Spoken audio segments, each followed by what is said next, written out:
բայց պետք է անենք առավելագույնս ճիշտ քայլեր, որպեսզի հետագայում չտանք հնարավորություն Փաշինյանին միանձնյա կառավարել,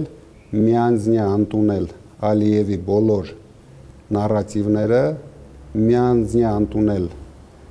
մեր երկրի համար շատ վտանգավոր սահմանադրությունը, քանի որ մենք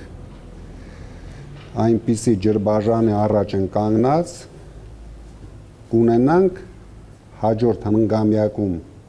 Հայաստան, ես նույնիսկ չեմ ասում ուժեղ Հայաստան, ընդհանրապես Հայաստան, թե կունենանք Ադրբեջանի մարզ, Ադրբեջանի մարզպետով, ինչը հիմա մենք ունենք։ Դրա համար մենք հրավիրում ենք համագործակցության բոլոր ընդդիմադիր ուժերին